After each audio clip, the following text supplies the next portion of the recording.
창세기 37장 13절입니다. 이스라엘이 요셉에게 이르되 내 형들이 세겜으로 양을 치지 아니하였느냐 너를 그들에게로 보내리라. 요셉이 아버지에게 대답하되 내가 그리하겠나이다. 아멘. 할렐루야. 반갑습니다.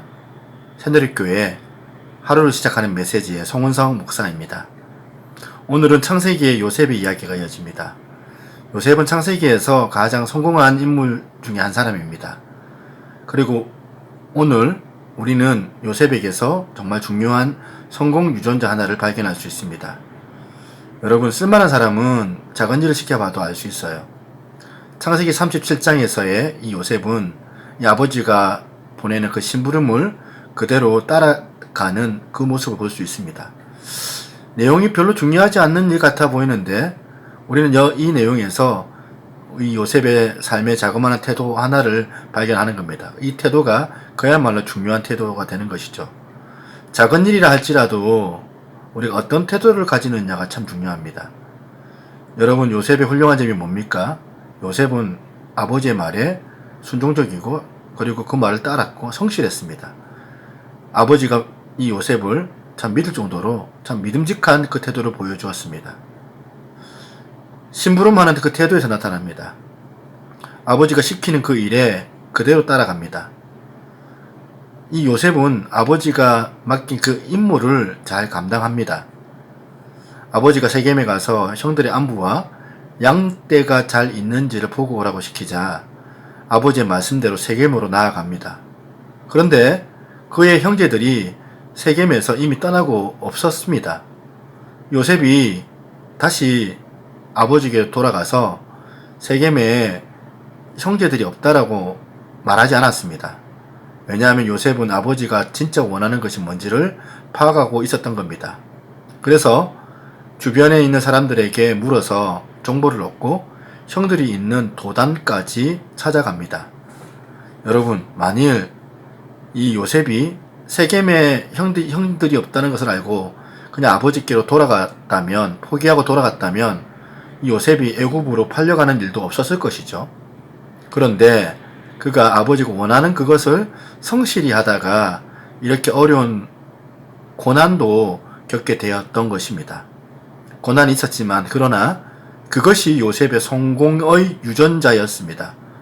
확실하게 성공하는 사람은 뭔가가 다르다는 것을 알게 됩니다. 애굽으로 팔려간 요셉의 이런 태도가 계속 이어집니다.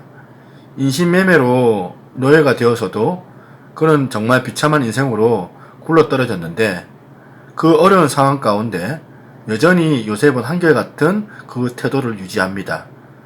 성실하고 그리고 그 맡은 일에 책임을 다해서 일하는 그 태도. 그가 맡은 일을 주인이 간섭할 필요가 없을 정도로 성실한 자세로 유지합니다. 그래서 이 보디발의 집에서 총무의 일들을 관장할 수 있었던 것이죠. 이 보디발에게 인정을 받은 것입니다. 보디발의 집의 모든 사람들에게 인정을 받은 것입니다. 감옥에 들어가서도 마찬가지입니다. 감옥에서도 여전히 요셉은 성실합니다. 그가 성실한 모습을 보이고 일하니까 그를 감옥에서도 믿고 모든 사람들이 그를 인정해 주고 그리고 일들을 맡겨 주었던 것입니다. 간수장이 확인할 필요가 없을 정도였다고 합니다. 요셉이 드디어 총리가 되었습니다. 애굽의 총리가 되어서 높은 자리에서 그는 그 일도 누구보다 믿을 만한 그 모습으로 그 총리의 일을 감당했습니다. 요셉의 형들이 애굽에 왔다는 소식을 듣고 나자 지금 애굽 왕이 그 형들과 아버지에까지 최고의 비례를 베푼 모습을 한번 보십시오. 왜 그러냐면 요셉이 그만큼 애굽에서 인정을 받았다는 그 사실을 우리가 볼 수 있는 겁니다. 요셉이 작은 일을 잘 감당하니까 큰 일도 잘 한 것입니다. 이런 성공 유전자는 여러분 어디서 나오는 것일까요? 요셉이 어떤 형편에 처해 있든지 간에 그 모든 상황들을 잘 받아들였다는 것입니다. 요셉은 주어진 현재를 그냥 잘 받아들였습니다. 감당하기 어려운 현실을 잘 받아들였고 그 상황에서 최선을 다한 것입니다. 결국 이런 태도가 요셉을 애굽의 총리라는 그 자리까지 이끌어냈던 것입니다. 여러분, 요셉이 그냥 재수가 좋아서 그 자리에 올라간 것이 아닙니다. 그렇다고 또 무조건 하나님의 그 은혜로 요셉이 채워진 것이 아닙니다. 요셉이 그렇게 올라간 이유는 그럴 만한 이유가 있었던 것입니다. 매우 단순하게 보이는 성공 유전자가 그의 몸에 흐르고 있었던 것입니다. 주님의 말씀대로 작은 일에 충성하면 큰 일을 맡기시는 것이죠. 작은 일에 충성된 사람은 큰 일에도 충성하는 법입니다. 성공 유전자가 따로 있지 않습니다, 여러분. 그것은 지금 내 삶 가운데 주어진 자리에서 감사하면서 현재 그것을 향하여서 최선을 다하는 태도, 내게 주어진 일이라면 주님이 맡기신 것이라고 생각하고 주님을 섬기듯이 열심히 감당하는 것입니다. 그것이 인생 성공의 가장 중요한 원리입니다. 같이 기도하겠습니다.